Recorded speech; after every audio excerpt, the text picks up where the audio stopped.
மருமகள் சீரியல்ல அடுத்து வர எபிசோட்ல என்ன மாதிரியான ட்விஸ்ட் எல்லாம் இருக்க போகுதுங்கிறத இந்த வீடியோவில் பார்க்கலாம்.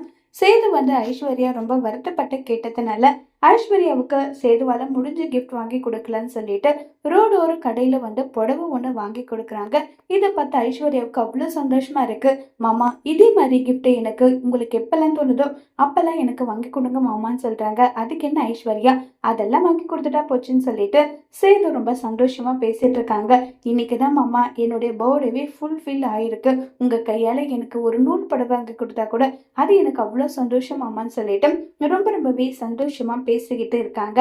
இப்போ நம்ம சேது, சரி ஐசு நீ வா, நான் அப்புறம் போறேன், எனக்கு டயர்டா இருக்கு, நான் தூங்குறேன்னு சொல்லிட்டு சேது அங்கிருந்து கிளம்பி போனதும் ஐஸ்வர்யாவுக்கு அன்னோன் நம்பர்ல இருந்து போன் வருது.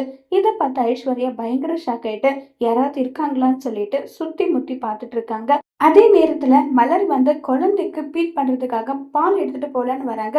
ஐஸ்வர்யா அந்த பக்கம் இந்த பக்கம் பார்த்துட்டு இருக்கிறத பார்த்ததும் என்னாச்சு ஐஸ்வர்யா, இப்படி யாரும் இருக்காங்கன்னு பார்த்துட்டு இருக்காளுன்னு சொல்லிட்டு மலர் ஒளிஞ்சுக்கிறாங்க.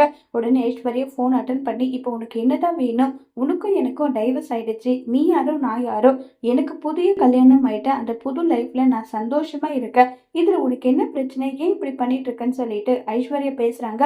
இதை கேட்ட மலருக்கு பயங்கரமா ஷாக் ஆகுது. என்னது, ஐஸ்வர்யாவுக்கு கல்யாணம் விவாகரத்தை ஆயிடுச்சான்னு சொல்லிட்டு மலர் பயங்கர ஷாக் ஆகுறாங்க.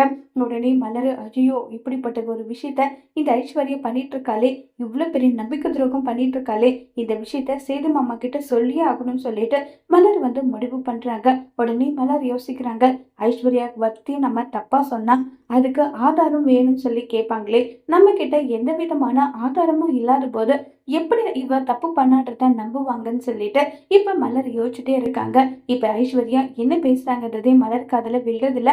உடனே ஐஸ்வர்யா யாரும் பார்க்கறதுக்கு முன்னாடி போயிடலாம்னு சொல்லிட்டு ஐஸ்வர்யா அங்கிருந்து போயிடுறாங்க. ஐஸ்வர்யா பண்ற தப்ப மலர் கண்டுபிடிச்சு ஐஸ்வர்யா குற்றவாளி நிரூபிப்பாங்களா, அதுக்கு சேதுவும் ராஜாங்கமும் என்ன தண்டனை கொடுக்க போறாங்கிறத வரப்போற எபிசோட்ல வெயிட் பண்ணி பார்க்கலாம். தேங்க்யூ.